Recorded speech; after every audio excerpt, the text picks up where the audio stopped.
There's no person's life that I see on the internet that in my brain is like what I think most men would want to trade lives with.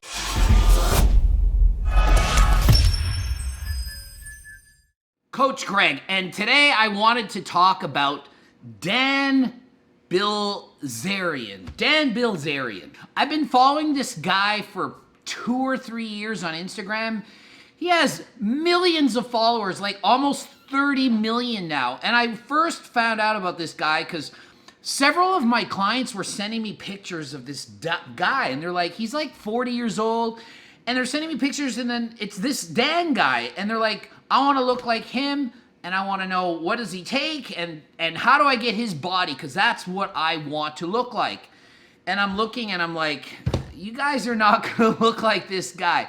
He's an elite level, like, physique. Elite, like, not average, not, you know, he's got that 1% genetics that not everyone can get to. So even if you were to copy exactly what he's doing, which I am going to get into in detail, describe everything about it, it doesn't mean you're going to get to his level of development in both size and shape, but you can get that kind of conditioning. However, it will probably be very difficult to basically hold that conditioning. If I'm pumped up, like if I were to do some push-ups right now, I would look a lot bigger and a lot better.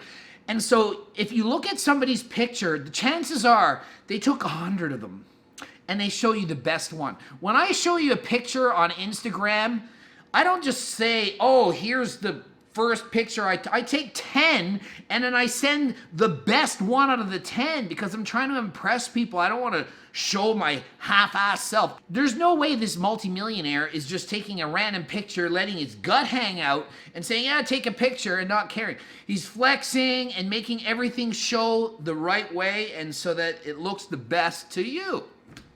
All right, so more about Dan. He used to play poker. I don't know if he still does. He comes from money, a lot of money, millions and millions and millions of money. He's rich, super rich.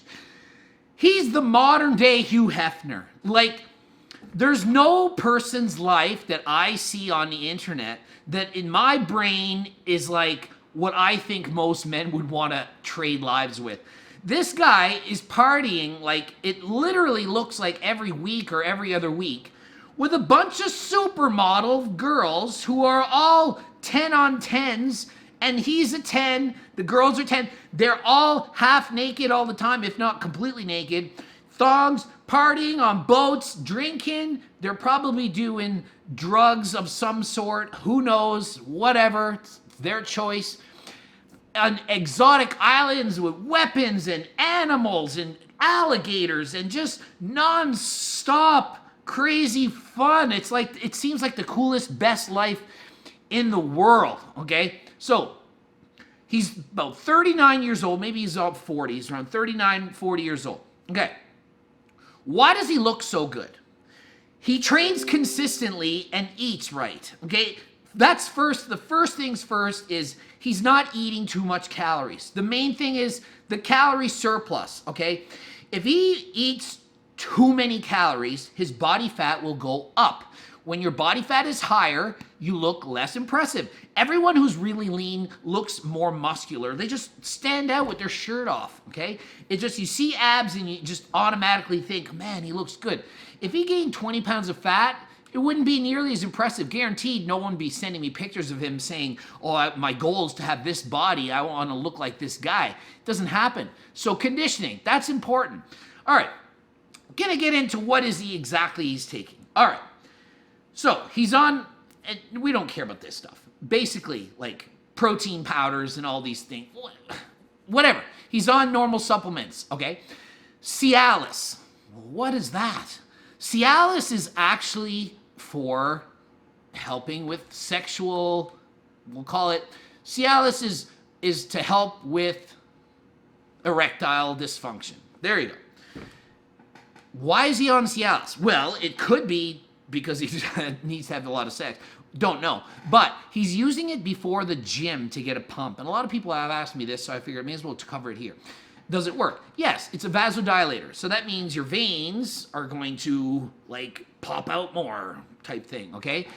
What would be a normal dose? Like maybe 5 milligrams a day. You wouldn't want to take like a mega dose of Cialis all the time before you go to the gym. But do some people do it? Yes. Do I recommend it? No, not unless your doctor advises you to do it. I'm not going to sit here and suggest that you take a prescription medication that your doctor could give you to have a better workout. I mean, if the doctor says, yeah, that makes sense and it's okay with your heart, then so be it, okay? But, you know, I'm not a fan of, I'm just gonna take Cialis to go to the gym and work out. HGH, he's saying he does 1 IU a day. What is 1 IU gonna do? Is it gonna build muscle? No. 1 IU is just enough to replace what your body should be making in the first place. So really, I wouldn't expect it to do much of anything except potentially burn a small amount of body fat. And I'm not talking about 10 pounds of fat. I'm talking about maybe 1 or 2 percentage points. So instead of walking around at 12%, maybe you're walking around at 10%, which is, it's significant, but not like, oh my God, that explains it. He can eat anything he wants because of growth hormone. It's not that good. Trust me, if growth hormone was that good, I would be taking it, which I'm not. But if it was that amazing, and I have taken it, it's just not that effective. I've used pharmaceutical, I've used underground, I've used all kinds of different.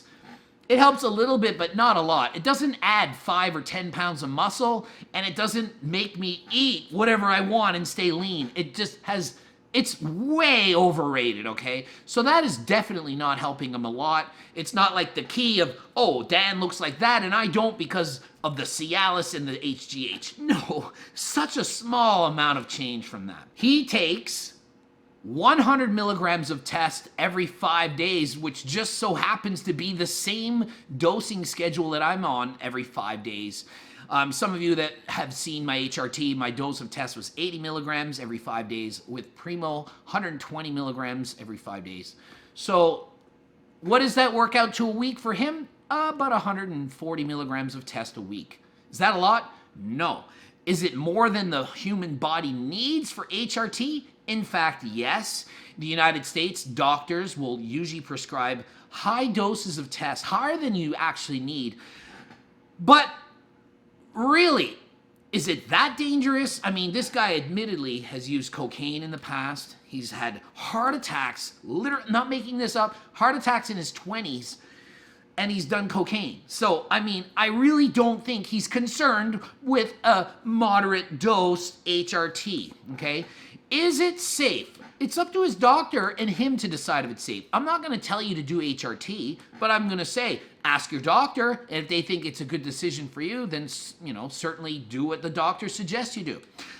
What does 140 milligrams of test do? Okay, what does it do compared to what the normal body makes? Okay, a decent athletic normal dude, like let's say me, I probably in a week would make about half of that test on my own. About half. That's the typical average kind of athletic type dude, okay? So if you're injecting 140 milligrams of test in a week, you're actually giving your body a super physiological dose of test because you're giving it more testosterone than it would have made on its own. Hence, increased growth than would be normal, okay? So he's probably able to build muscle and recover twice as fast as you. Even though he's on HRT, hormone replacement therapy. It's not really replacement, it's in fact enhancement. It's almost testosterone enhancement therapy. So a lot of people have been asking, well, blast and cruise, or what cycle should I do and not do? And I keep telling people, look, if you do a cycle, you're going to gain an amazing amount of muscle. So if he takes, for example, 500 tests a week, he could put 10 or 15 pounds of muscle in 3 to 4 months and be like, what? Like, what just happened? I'm so much bigger now. But at 140 milligrams, he can literally stay on that dose for 20 years. You know, obviously ask your doctor. With mine, I'm on HRT for life. I could come off. Well, I certainly could come off. I would probably lose 20 pounds of muscle. I don't want to lose 20 pounds of muscle. At a low dose, the doctor can deem that it's effective, safe, healthy, and so forth. So you don't need anything else. So rather than Dan doing a cycle and then coming off, because if he does a cycle, he's going to look better, bigger, all that, more, everything would be better. But then the cycle, all good things come to an end. He's going to have to stop. And then when he stops, what's going to happen? Some of that muscle is going to go away. So those of you who are debating cycling steroids, and especially those of you who are in your 40s, it might be a better and smarter decision to ask your doctor if you can do HRT for life, because that will give you the testosterone you need to maintain a lean physique and to grow muscle and feel good, have a normal sex drive, sleep, energy, not depressed, be in a good mood, and happy all the time, rather than come on and off. So a lot of people, they'll ask me, what should I do? And I'm like, I don't know. I don't really think you should take a cycle, because based on what you're saying, you're going to be really disappointed when you come off and you lose some of that size. But the problem is everyone wants it now. And if you go on a higher dose, like 500 milligrams versus like 140 like he is, you're going to get better results faster on the 500, obviously, of course. And so people aren't very patient. But this Dan guy, to me, that's the smart approach. And you're thinking, there's no way that he can have that kind of muscle and that kind of conditioning on just HRT. And I'm here to say it's shocking to see how much muscle you can hold and keep and build from HRT dosing, okay? The biggest cycles I've done in a cycle like would be, say, for example, the Test and Tren and Mastrone and EQ and Anavar and like all these things adding up in doses in the 500 to 700 of each a week. So like 3,000 milligrams a week. At 3,000 milligrams a week, say I can hold 200 pounds ripped. If I lower it from 3,000 to 150, I can probably maintain 195 pounds ripped. It's only 5 pounds difference, the difference between abusive stupidity and healthy doctor prescribed, okay stuff, okay? Maybe 10 pounds at most, okay? So rather than 200 pounds ripped, maybe I'm 190. Certainly not 160. So the difference between abusing your body and going all in and taking so much risk is really not worth it when you think of it. But if you're just average guy, you're 40 years old, and you want to look good, you want to look good year round, you don't just want to look good on one day, it makes more sense to do a low dose that the doctor can follow you in and check that you're healthy and do it for 50 straight years than to do all these cycles up and down. And when you're on higher doses, that's when the real problems start with your blood pressure and cholesterol and things like that. Okay? So basically, to sum that up, low doses are extremely impressive, mind-blowing. So you see all these famous guys, a lot of them can be on such small doses that you would be shocked. You're like, no, man, he's on so much gear. Oh, my God. Trust me, if Phil Heath goes on HRT at 100 milligrams, 150 milligrams of test a week, Phil Heath is still going to win most pro bodybuilding shows on HRT cycles. And by most, I mean low-level shows, not the Olympia. But he's certainly kicking my ass, and he's beating you, that's for sure. You look at other guys, pro bodybuilders and stuff, for example, like a Fuad.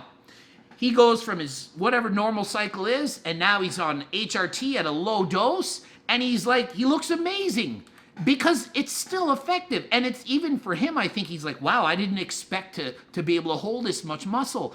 And I see it from all these other pros. They go and they're on high doses, and then they lower it to HRT levels, and they're like, geez, I still look pretty good. They lose 10 pounds of muscle, but they're still monsters because that little bit is enough, okay? So don't abuse steroids. Lower the dose, the better. The lowest dose that you will accept is the one that you should take with the advice of your doctor. And remember, I'm not a doctor. I'm not telling you what to do or not do. But if you want my opinion is that it's better to do a steady low dose for long term than to cycle on and off, okay? So Dan Bilzerian, he trains hard, he parties hard, he has the most craziest life in the world. almost 30 million followers. Unbelievable. Great physique, maintained year round. Of course, he's showing you his pictures flexed with his abs out. He's showing his best body forward. If he was to sit around and just relax back with the gut hanging out, it wouldn't be that impressive. But trust me, they're taking the best photos possible. And his cycle is not crazy. He's on very low GH doses that he could just do for life. Replacement dose for a man is 1 IU, 140 milligrams a week. His testosterone would be in the normal range, maybe at the top of the normal range, maybe possibly just over where it should be. Hard to say, everyone's different. Everyone responds to tests differently. But that's it. That's all he needed to take. So if you want to see more videos that I've got, you know what to do. Click one of these videos. GregDoucette.com. My website for coaching. Greg Doucette, IFBB Pro. Please like the video. Bell button. Subscribe. And until next time, I am out.